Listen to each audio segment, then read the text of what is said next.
The Army doesn't like more than one disaster in a day. Looks bad in the newspapers and upsets civilians at their breakfast.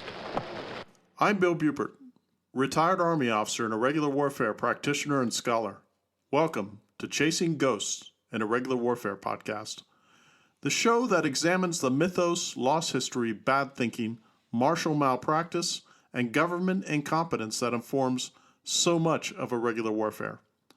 I want to peek behind the curtain at the vast machinery and briar patch politics of insurgency and counterinsurgency, and everything in between. Now, let's go ghost hunting together. Hello, this is Bill, and welcome to Chasing Ghost, an Irregular Warfare podcast. This is episode 063, Spanner in the Works, Sabotage and War.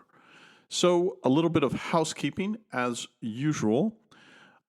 I wanted to thank all of my listeners for correspondence and your solicitude in downloading my podcasts and listening to them. I am in the bunker right now recording this very podcast episode, and it happens to be Sunday, May 4th, the very day before I put this podcast episode out in the wild early tomorrow morning, May 5th.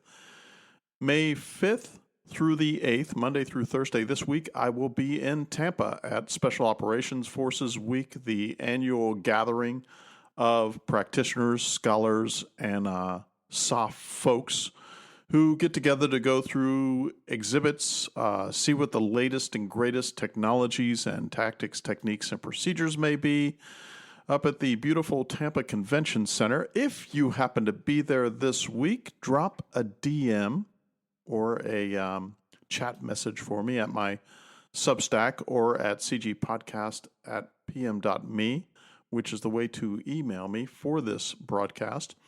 And let me know if you're going to be there. Maybe we can get together in Meet Space. Funny, that's either M-E-E-T or M-E-A-T. In other news, I have been retained to do some courses for the institute that I work for, where I'm a fellow. I'm the Smedley D. Butler Fellow for Military Affairs at the Libertarian Institute.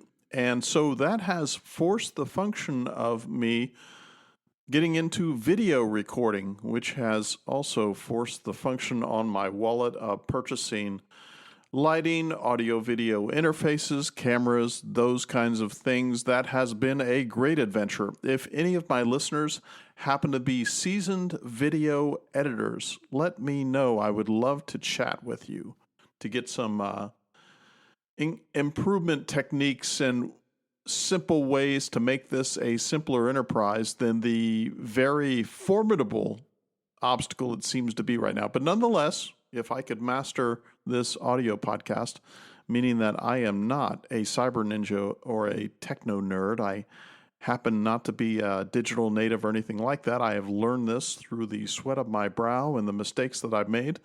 So if you can, reach out to me. On to our episode 63, Spanner in the Works, Sabotage and War, in which we will do a general overview of sometimes regular, but more often irregular warfare notions. And even though this has happened throughout martial history, going back literally thousands of years, probably to the first time that Og left his cave and he was going to fight with Ig from another cave, and maybe he dug a hole and hid the entrance to the hole so that he could trip up his neighbor in whatever dispute or feud they may have been engaged in at the time. So we can fast forward to now. But what I'd like to do is give you a small anecdote of my early introduction to industrial sabotage. So as some know, and more will know now, I am a somewhat proud alumnus of what was then Humboldt State University, what is now Humboldt Polytechnic University. This is the northernmost university in the Calazuela University system. I went there during the 1980s. I have mentioned in the past where I had done some internship with, for instance, Robert Conquest down at the Hoover Institute, because no one else wanted to do it, and it was such a great boon for me, not to mention finding two Austrian economists hiding in the basement of the economics department there for whom their services were not requested nor required by most students, but of course I found a natural home there with Austrian economics, and the rest is history. At the time in the 1980s, and I suppose the case would be the same right now, if you found Berkeley too right-wing and offensive, you would attend my university in the northernmost reaches of Calizuela. Now, I want to tell you this, though. That is arguably, besides where I lived in North Idaho, near Lake Coeur d'Alene and Lake Pend Oreille, when I lived just south of Sandpoint, it is some of the most gorgeous topography in the continental United States. Would be the northern reaches of California and the southern reaches of Oregon along the coast. I have very fond memories. I would never, ever, ever move back to any of those states, even though we had considered them for expatriating once I left the military. We were looking for a retirement home, ended up in North Idaho, but we did explore southern Oregon. We did explore parts of Utah, to include the very remote place called Panguitch, which I still have a pining for, and other places, but ended up in northern Idaho and very happy with that decision for a variety of reasons.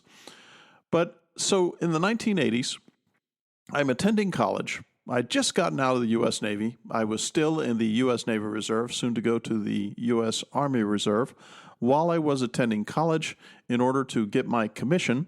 And so I did not have a lot of money back then, as some of you may have been in the same boat as I was. I grew up in a single wide. We had tires on our roof, and I grew up to be frugal.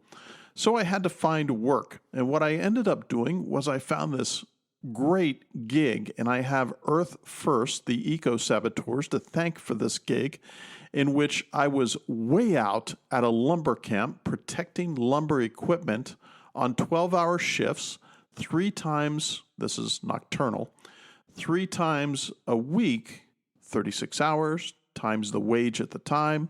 It was good money to make while one was going to college.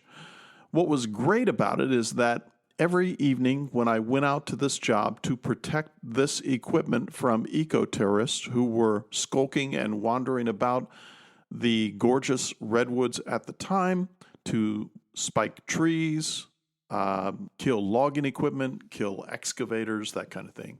That's why I was out there. So my routine was that I would go out there for my 12-hour shift. Just before dusk, I would go through 550 rounds a brick of .22 long rifle in my pursuit of marksmanship excellence with my .22 rifles that I had at the time. And then I would do my homework. I'd wander about. I'd do my rounds. I'd do my patrols. Next morning, I would head to school and do that. So part of the subsidy of my college education is because of ecological, one could say, terrorist saboteurs at the time who provided me with the employment and sustenance I needed to get through college. Thank you, eco-saboteurs, and thank you, Earth First. And thank you to all of the watermelons, green on the outside, red on the inside, who for most of my life since the 1980s did not only provide me with the means to get through college at the time, but provided me an infinite and absolutely unlimited banquet from which to feast on their foibles, failures, and their embracing of communist ideals, and my ability from my little corner of the world to destroy those in any way that I could, mostly rhetorical, of course, with the exception of being in uniform and going to combat theaters as a combat tourist on occasion and doing other things that were a bit more kinetic. And here I am in the winter of my life in a race against time to download a lot of the data that I just so happen to have about this very thing, so that I can leave it for posterity and mostly leave it for my children and grandchildren. Now, military sabotage is a deliberate action aimed at weakening a government effort or organization through subversion, obstruction, demoralization, destabilization, division, disruption, or destruction. It can take place left of bang.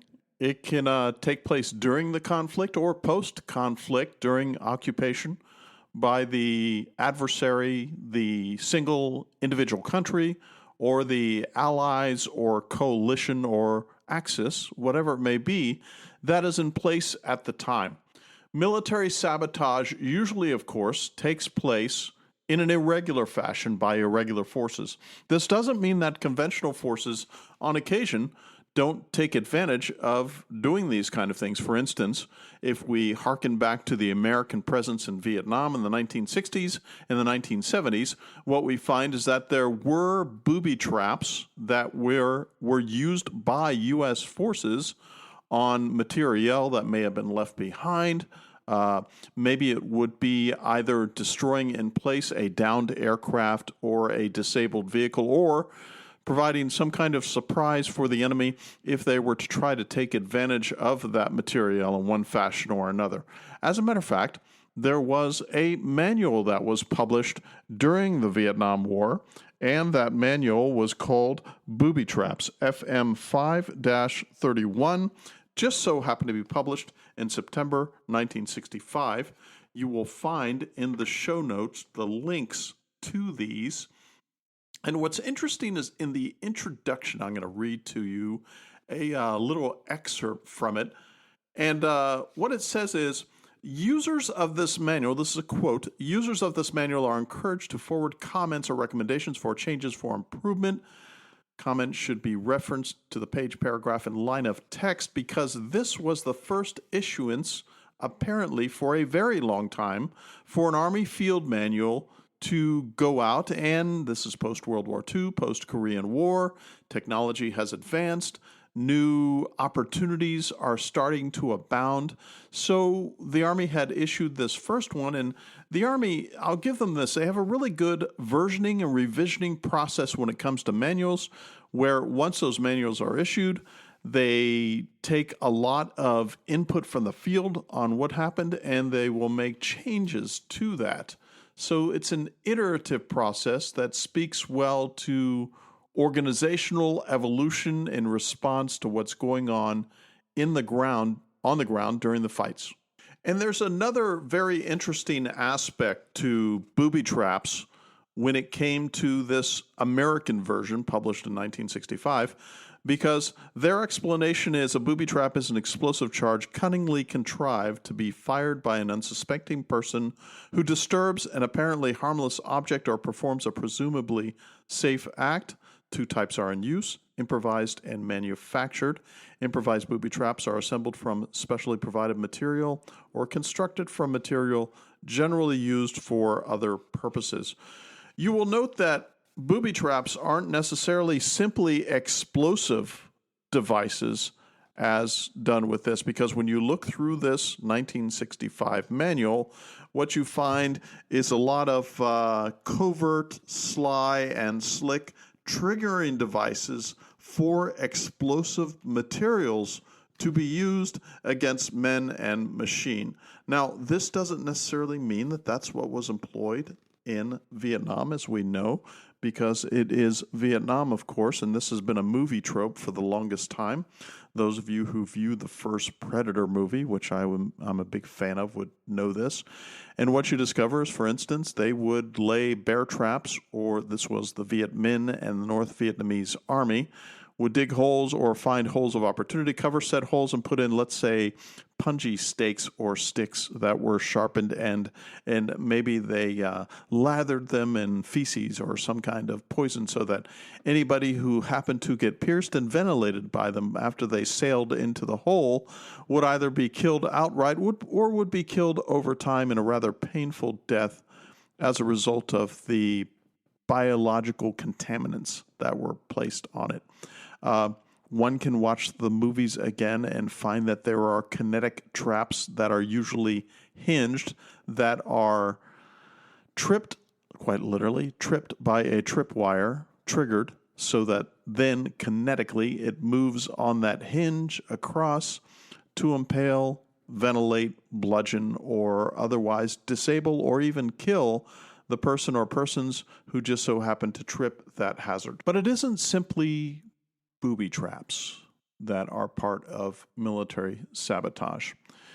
I have talked in the past in several episodes of General Van Riper, Marine General Van Riper, acting as the Red Team on an exercise called Millennium Challenge in 2002, in which there was a massive bevy of flag officers who descended on a compound to participate in a massive exercise, mostly tabletop, of what would happen when they were fighting the adversaries at the time. This is 2002.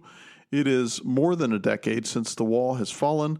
Nonetheless, the legendary Krasnovians, a misspelling of Russian forces, was used as a stand-in for the adversary, to which General Van Riper was assigned to determine how he could defeat the offensive forces of the U.S. and its allies. He managed to do many things, some of which were sabotage. For instance, I've often talked about ports of embarkation and ports of debarkation. This would be the fact that since the U.S. is primarily an expeditionary force at the operational and strategic level, meaning that it has to come out of CONUS or maybe even Alaska, of course, naval projection out of Hawaii, where a lot of the forces that the U.S. Army and all the armed forces have to use to engage other military forces planet-wide has to be broadcast fed. All that material, all that manpower, all that weaponry has to go via airlift, sea lift, whatever the case may be.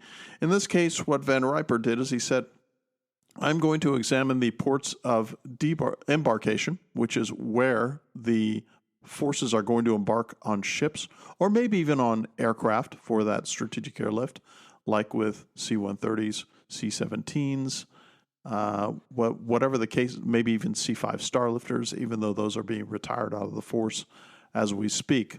So he chose to take both kinetic and non-kinetic means to stymie the invasion forces.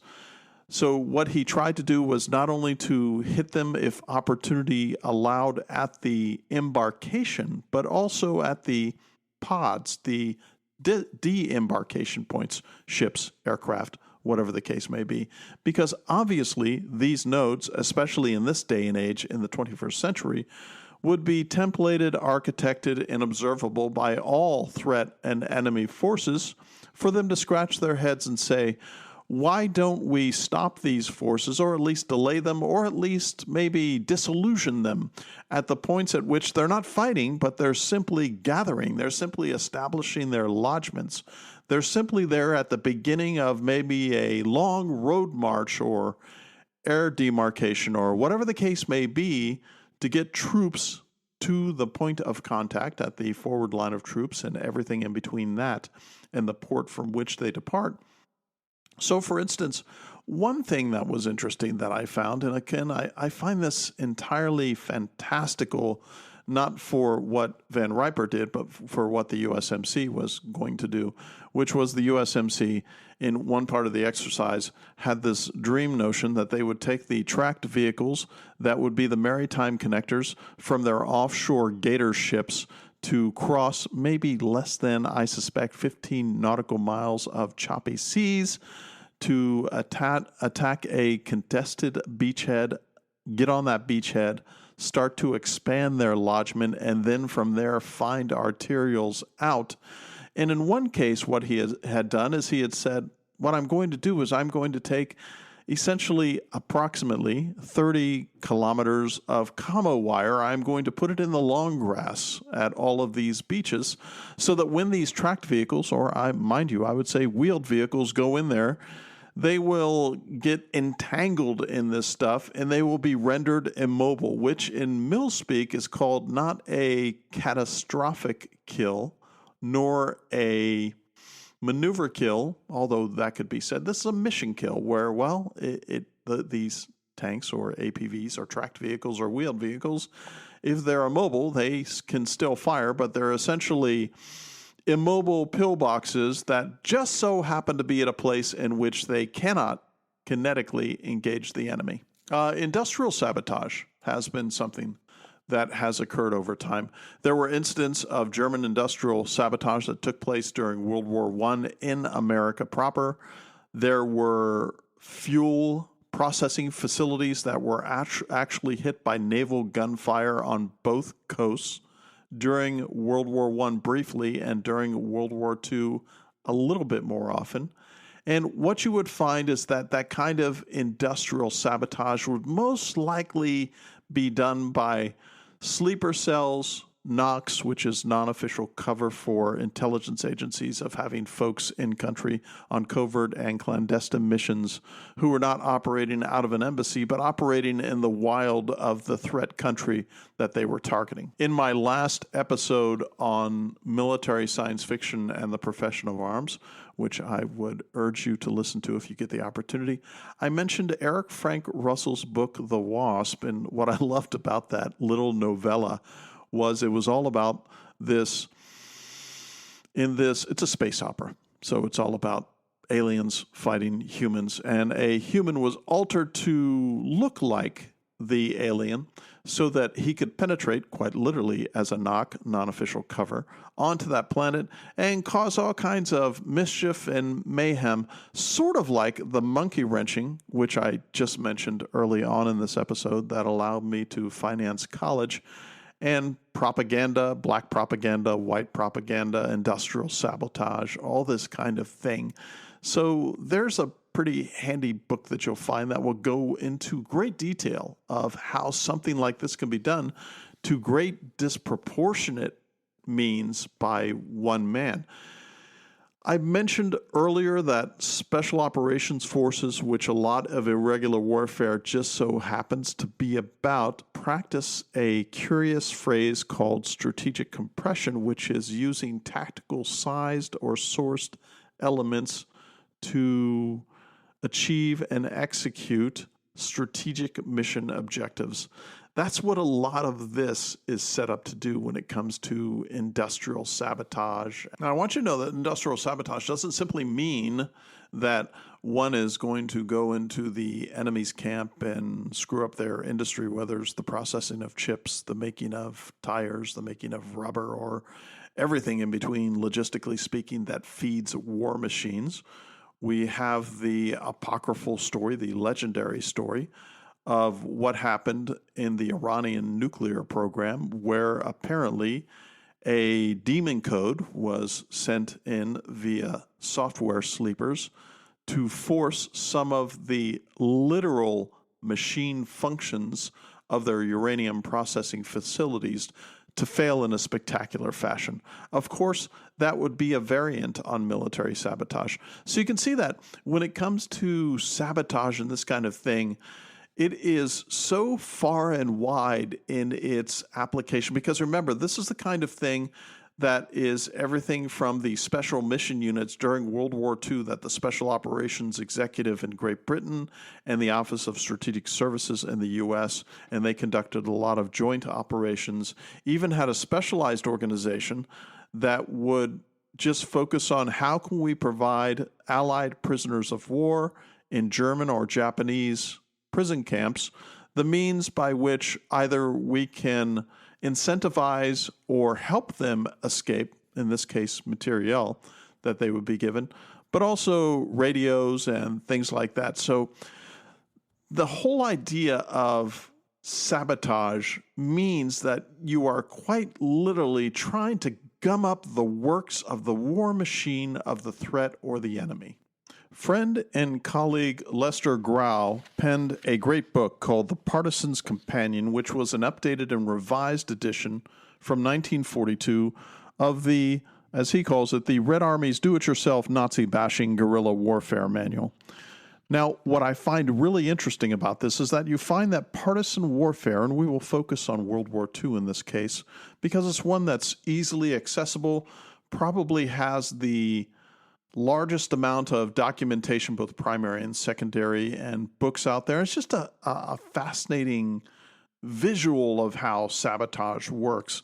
Is there a single listener in my audience who hasn't been exposed to either pictures or film recreations or maybe exciting and ripping yarns about Allied or, in a lesser case, Axis saboteurs at a rail line, making sure that there they are busily trying to pin explosives under the rails so that the oncoming train that will be there in 15 minutes or 15 hours will be command detonated by heroic partisans and cause a sabotage of biblical proportions to the materiel and the feeding mechanisms of logistics that is so important in successful warfare.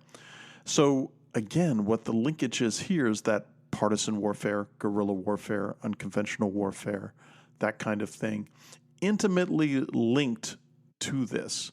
And I also want to offer this.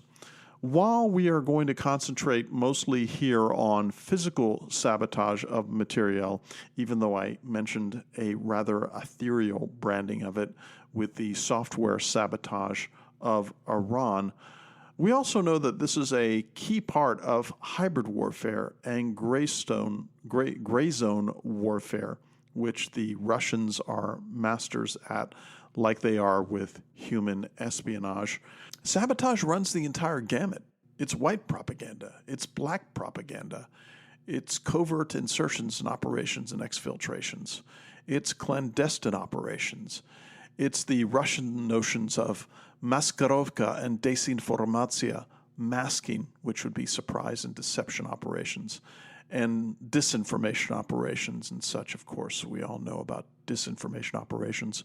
And if there's one thing that I've observed over time, it's that most, if not all, disinformation comes from government sources. In Grau's book, which happens to be the second edition that was published in 1942, I haven't been able to get my hands on a copy of the third edition that was published in 1943.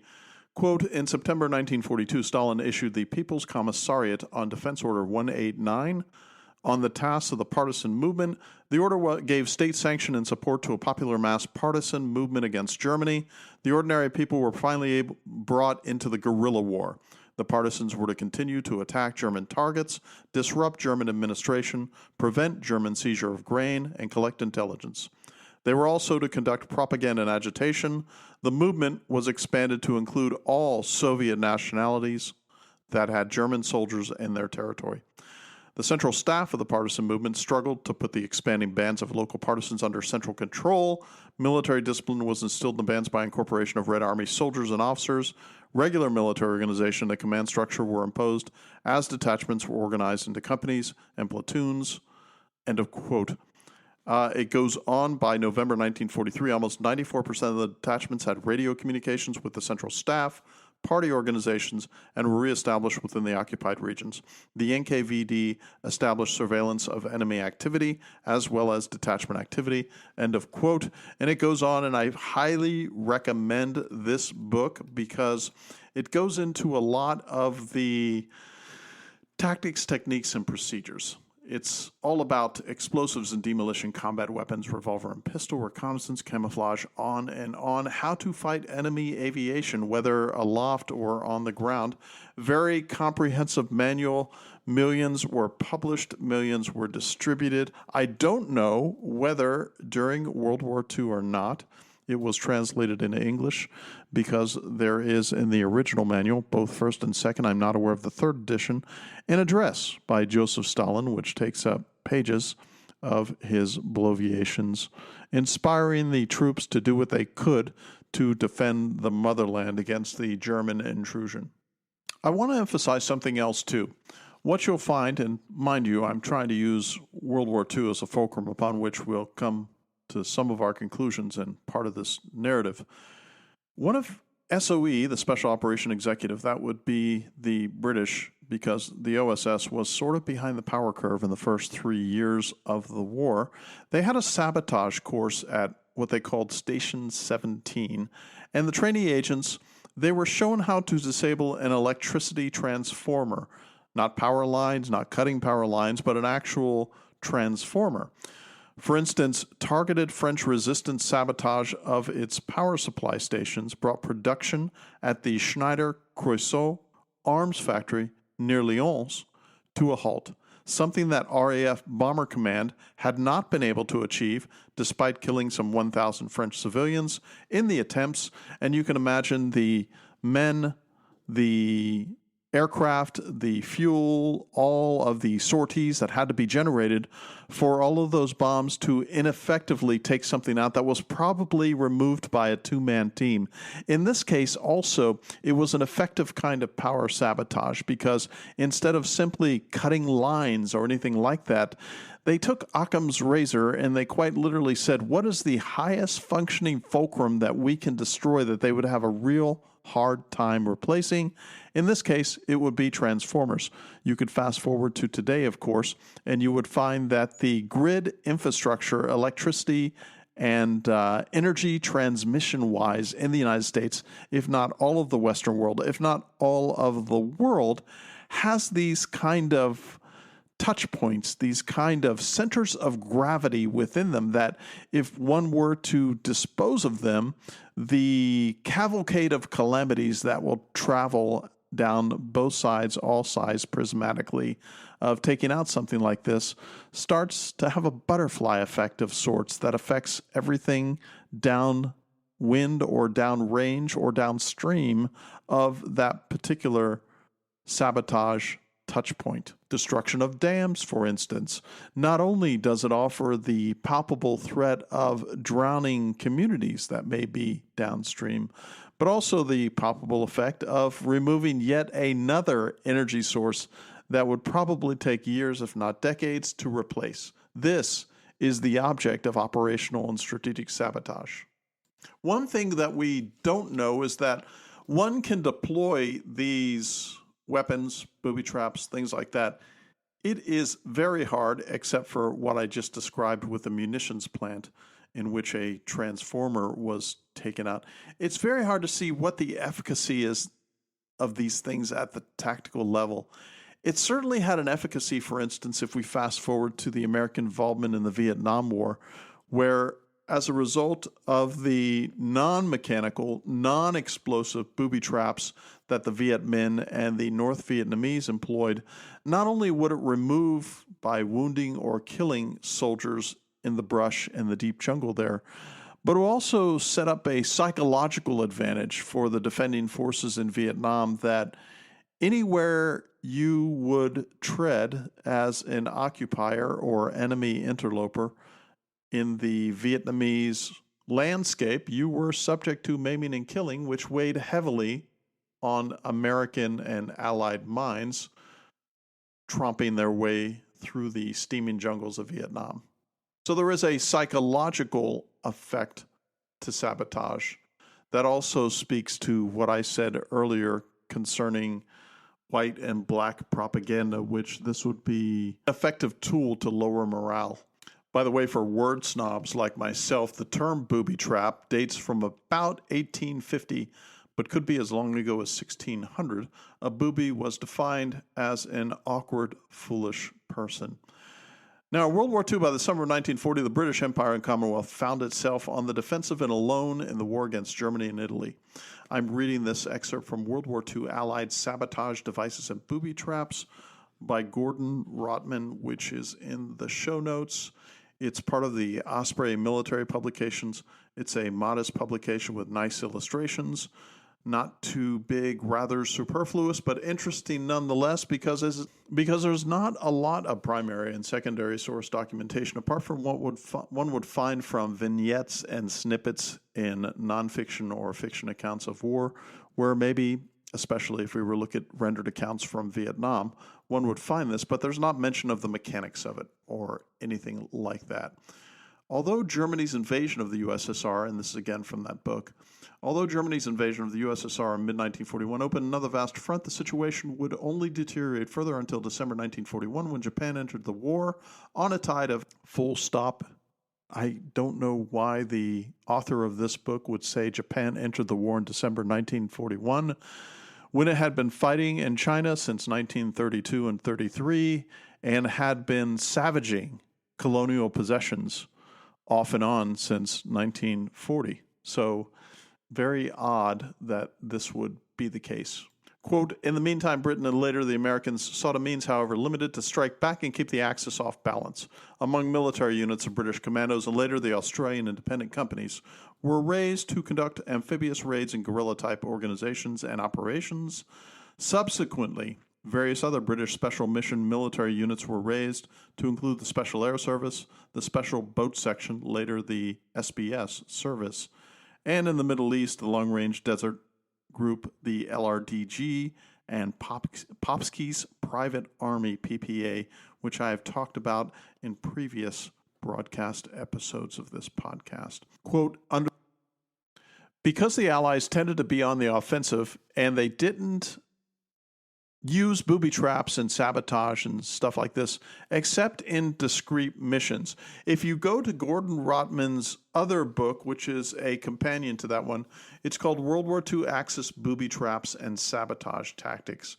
And what you find is a deeper and probably little more developed sabotage campaign because of the fact that by 1943, 1944, the Germans and others were on the defensive, and as a result, they had opportunities in defensive operations to emplace booby traps to stymie the advance of Allied offensive forces. Now, a lot of this material on the Axis stuff came from something called the Intelligence Bulletin, which was a series of 36 monthly pamphlets published by the U.S. War Department Military Intelligence Division from September 42 to August 45. The bulletins provided a wide range of information on new enemy weapons and equipment, but it would also talk about booby traps and sabotage techniques. Another source was Tactical and Technical Trends, a booklet initially published twice monthly and later monthly from June 42 to June 1945. Triple T covered the same categories of intelligence information as the Intelligence Bulletin, but in more depth. Now, the Germans tended to invest a little more time and effort and material into booby traps and sabotage materials and such. And remember, from the perspective of the Germans and the Axis forces, they did not have the operational and strategic imperative to do this so much as the tactical imperative. Whereas when Churchill and the SOE and later on Wild Bill Donovan's OSS were doing so, they were trying to achieve that strategic compression that I was talking about earlier. Even though at times they would do it from a tactical perspective, for the most part, they were trying to assist in the offense to quite literally open up material holes in the enemy that their offensive forces could pass through. And mind you, I'm quoting from the Axis book by Rotman. Overall, quote, overall, booby traps inflicted only a very small proportion of casualties. Within the U.S. Armed Forces, booby traps were the cause of the lowest number of casualties of any weapon, 0.2% of those killed and 0.5% of those wounded. This can be compared to landmines, which inflicted 2.7% of the killed and 3.4% of the wounded. Regardless of the number of casualties, booby traps inflicted, they certainly had an adverse psychological impact. They slowed unit movement, hampered the occupation of positions, and forced troops to take extreme precautions. Occupying a house, passing through an obstacle, recovering abandoned equipment, clearing a minefield, or simply walking down a street were made even more dangerous. So, end of quote. What I recommend one do if you're really interested in a deep dive is that both of these books provide, along with a abundance of great illustrations, the means by which one can see what material was used to do this, because these impacts would be everything from individual soldiers to the destruction of trains, as we've seen in countless World War II movies about saboteurs and what they would do to train lines. Let's say what the Maquis and the French resistance were doing in the late days of May 1944 to the very early days of June 1944 to sort of like set the placement of these things to augur in on providing yet another distraction to the Germans, or maybe even preventing the Germans from rushing to fill the gaps with their reserves or main forces once Normandy invasion was underway. When you, for instance, do a deep dive on the Special Operations Executive, which was run by the British, run by the extraordinarily able and canny Major General Colin McVean Gubbins, of which there are many books, I would recommend you check into that and see what you think. The organization of SOE apparently employed nearly 13,000 folks. It had subsidiary branches throughout all of the war fronts, everything from the Middle East to the Balkans to France to Italy and everything in between, to include an SOE station first called the India Mission and subsequently known as GSIK. That was set up in India in 1940.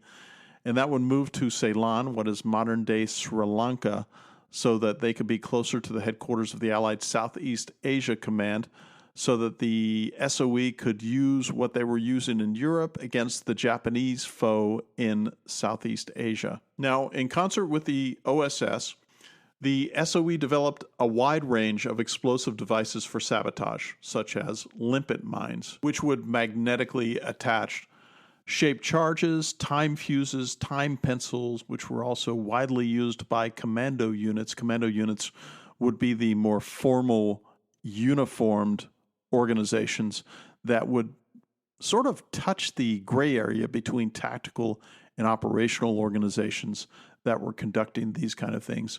The time pencil, as some of you are aware of, was invented by Commander A.J.G. Langley, the first commandant of Station 12 at Aston in England, and was used to give a saboteur time to escape after setting a charge, and was far simpler to carry and use than lighted fuses or electrical detonators. Now, by the way, those things have evolved over time and are still used by some organizations today. That relied on crushing an internal vial of acid, which then corroded a retaining wire, which sometimes made it inaccurate in cold or hot conditions. Later, the L delay, which instead allowed a lead retaining wire to creep until it broke and was less affected by temperature, was introduced. SOE pioneered the use of plastic explosives, which of course we have today. I mean, think of the term plastique, which comes from plastic explosives, packaged by SOE and originally destined for France. Other more subtle sabotage methods included lubricants laced with grinding materials intended for induction into vehicle oil systems, railway wagon, axle boxes, and incendiaries disguised as innocuous objects. Explosive material could be concealed in coal piles to destroy locomotives. Landmines disguised as cow or elephant dung. On the other hand, some sabotage methods were extremely simple but effective, such as using sledgehammers to crack cast iron mountings for machinery. As a matter of fact, you would find in Axis factories that were run by slave labor or indentured servant labor that they would have in. They would slow roll production. Maybe they would reduce the effectiveness of concrete that was being cast by using lesser and inferior materials, such as what happened to some of the pillboxes at the Normandy front on the beach, June 6, 1944, where their construction had been sabotaged at the manufacturing level and process. Same thing happened with ammunition that was produced there and such. So a large variety of means were used left of bang in offensive operations, defensive operations, and the whole gamut of war. By the way, SOE, later followed by OSS, they even had some medieval devices that they used, like the caltrop, which could be used to burst the tires of vehicles or injure. These are spiky defensive weapons historically used to hinder enemy advance, particularly of cavalry and vehicles, designed to be scattered on the ground with 3 points resting and one pointed upwards, posing a hazard to those who tread upon them. They even had crossbows that were powered by multiple rubber bands to shoot incendiary bolts. There were two types. One was known as Big Joe and Lil Joe, respectively.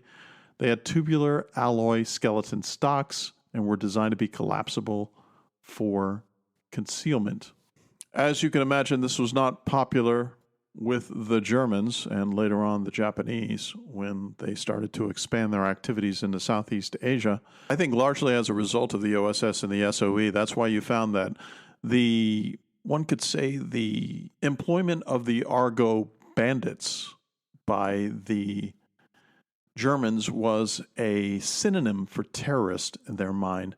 By the way, one unfortunate circumstance of SOE and OSS was that this mode of warfare, which I just mentioned the Germans would refer to as bandits and some would call terrorists, started to be the modern model that many alleged terrorist organizations emulate. Two opposed views were quoted by Tony Garrity in The Irish War, the hidden conflict between the IRA and British intelligence, and M.R.D. Foote, who wrote several official histories of SOE, wrote, quote, "The Irish, thanks to the example set by Michael Collins, and followed by SOE, can thus claim that their resistance provide the originating impulse of resistance to tyrannies worse than any they had to endure themselves, and the Irish resistance, as Collins led it, showed the rest of the world a way to fight wars, the only sane way they can be fought in the age of the nuclear bomb." John Keegan goes on to say, quote, "We must recognize that our response to the scourge of terrorism is compromised by what we did through SOE. The justification that we had no other means of striking back at the enemy is exactly the argument used by the Red Brigades, the Baader Meinhof Gang, the PFLP, and the IRA, in every other half-articulate terrorist organization on earth. Futile to argue that we were a democracy and Hitler a tyrant. Means besmirch ends. SOE besmirched Britain." End of quote. Wow, that's rather incendiary by Keegan. And by the way, Keegan also questioned the effectiveness of SOE. He wrote, quote, "SOE was inefficient as an organization, unnecessarily dangerous to work for, ineffective in its pursuit of its aims, and counterproductive in the results achieved." End of quote. Another later view on the moral contributions of SOE was expressed by the writer Max Hastings, who I have some respect for. Quote, "Yet the moral contribution of the Secret War, which would have been impossible without the sponsorship of SOE and OSS, were beyond price. It made possible the resurrection of self-respect in occupied societies, which would otherwise have been forced to look back on the successive chapters of their experience of the conflict through a dark prism. Military humiliation, followed by enforced collaboration with the enemy, followed by belated deliverance at the hands of foreign armies.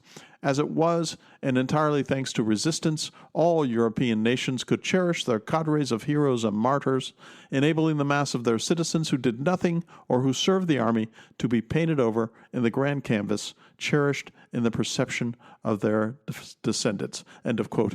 I do like Hastings, but I find that this is something of a rationalized, triumphalist narrative and rhetoric that is trying to justify the means that were used to achieve the ends.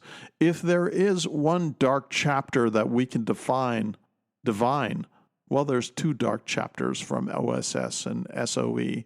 The first dark chapter is that it did provide, in my mind, the rationale, the modus operandi, and lots of rationalizations for terrorist organizations planet-wide to use that not only as the means, materially, of how they would conduct their own sabotage and terror operations, but a rhetorical flourish they could employ where they would say that, well, if first world civilization used this when they were locked in mortal struggle with each other from 1914 to 1945, why can't we?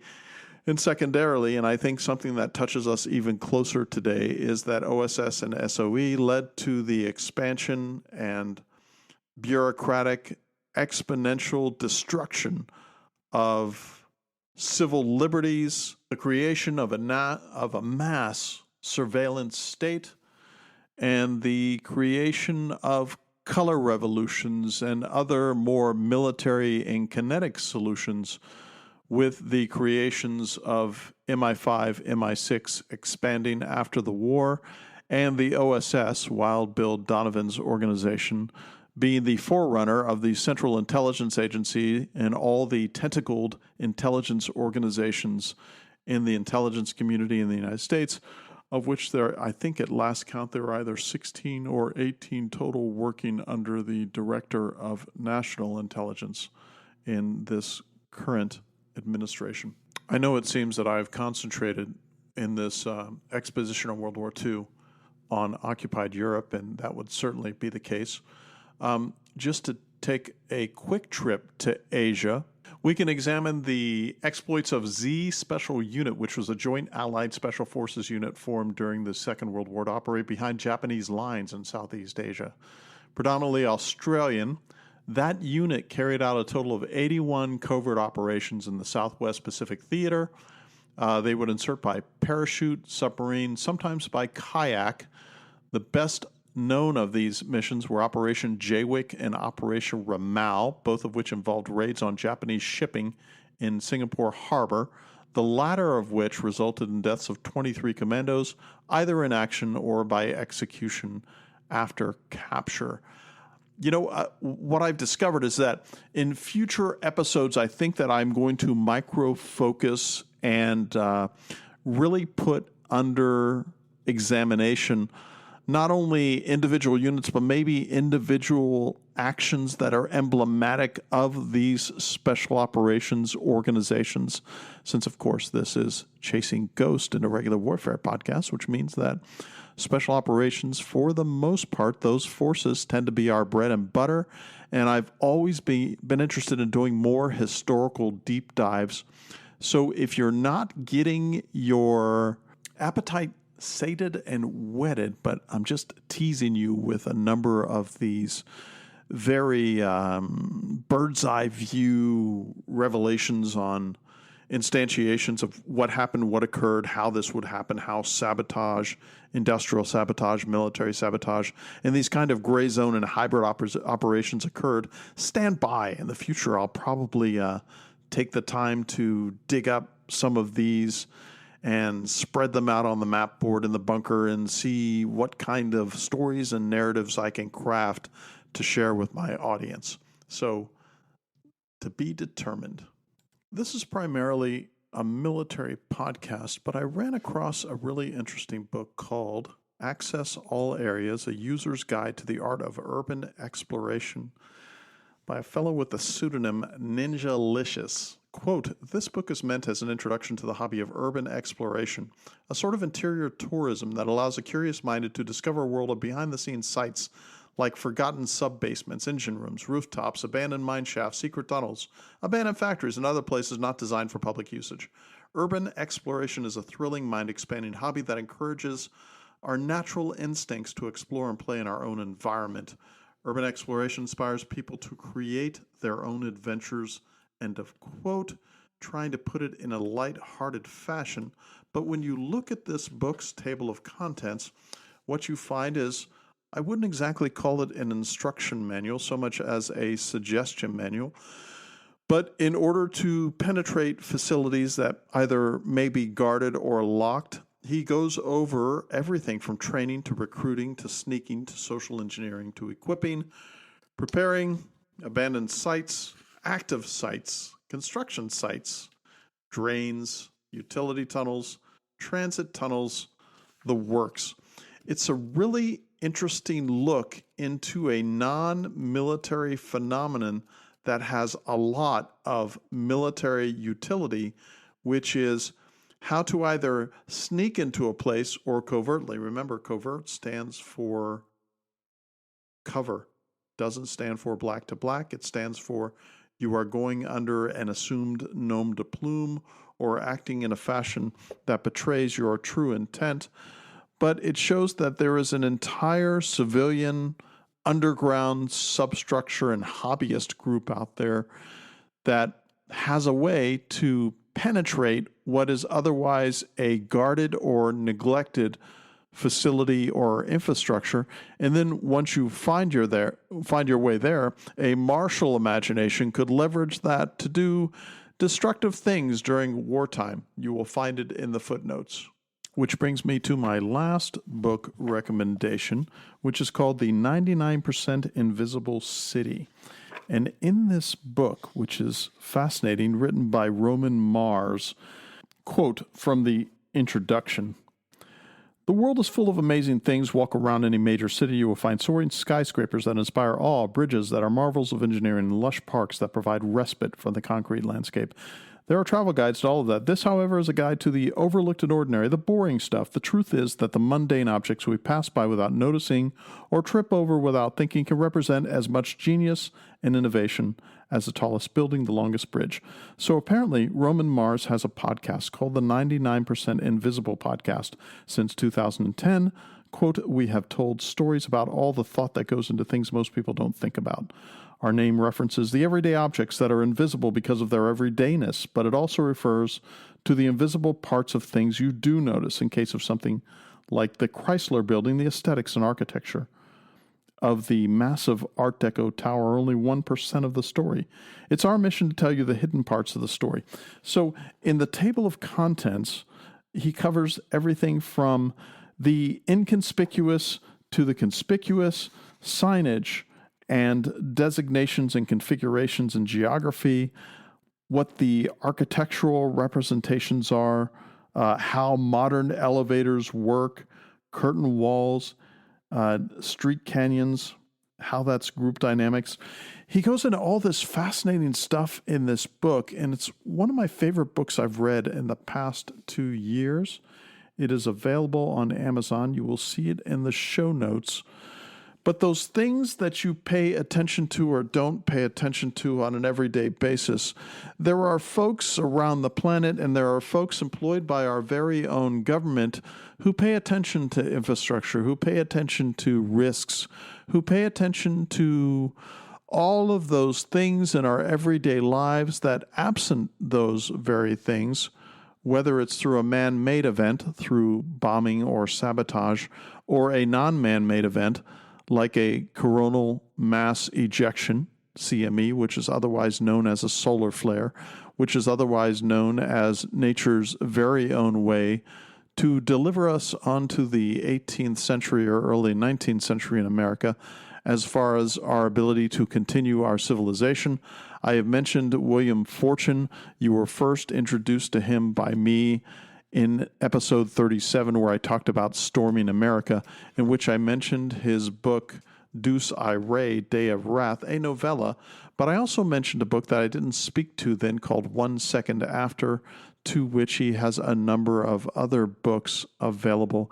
And what he talks about is not a natural coronal mass ejection, a solar flare, that would cause an EMP burst, that would cause our electric civilization and by extension our fossil fuel and, might I say, renewable energies infrastructure to all come to a crashing, screeching, almost permanent halt. Well, as a result of that, his projection is that 99%, I would call it 96%, 95%, but we're going to call it 90+% of the American population would be dead within 1 year as a result of the frying of all electronic circuitry that gives us the amazing, extraordinary, and just absolutely comfortable lifestyle that all of us have today. Because need oxygen, generators are what create the ability to transmit said oxygen. Intensive care units, hospitals, nursing homes, all of these things are electronically tethered to include air conditioning, to include heating, all of those things that would take us back to the early 19th century, for which most folks, especially urban folks, are absolutely unprepared. Now, why would I bring this up in an episode of Military Sabotage? The main reason I am telling you about these two very interesting books here at the budding conclusion of this episode is that what goes around comes around. The butterfly effect is real.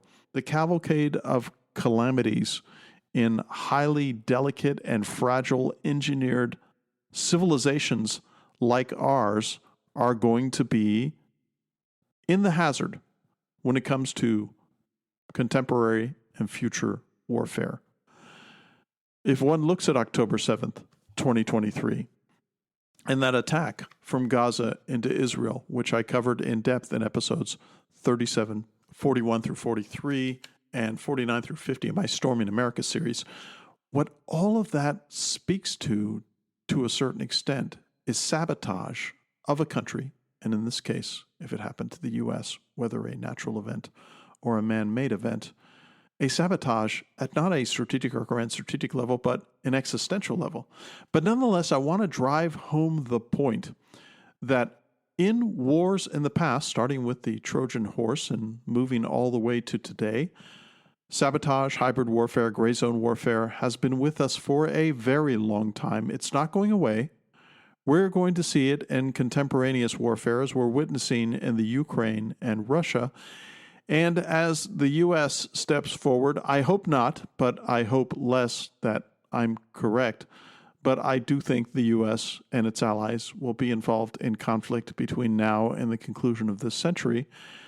And if I drive any point home from this conversation with you today, it's that sabotage, strategic deception, strategic surprise, and the use of special operations forces, partisan forces, and civilian interlocutors to lay waste to what is within the fortress of civilization, what is within the arsenal of democracy that isn't presently at war on the bleeding edge, is still subject to having war committed against it as a result of the war committed overseas. So, this is Bill. I hope you enjoyed this. Take a look at the show notes. I think I've got some great book recommendations there, which you may enjoy. I really am grateful to my audience and my listeners. I would ask a few things of you. Number one, please pass to friends, family, colleagues, acquaintances.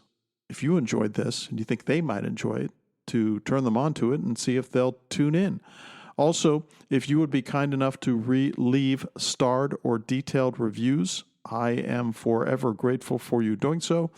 And if you want to reach out to me to have a conversation, you can either join me on Substack, where there is a comments function under every episode I have. I would urge you to let me know what you thought of it, maybe conversational viewpoints that differ from my own, in which you have either questions or recommendations for diversion in thinking, or you may have further evidence that provides the fact that I am flat wrong in my conjecture or perspectives in said podcast. I am always open to a gentlemanly riposte when it comes to that.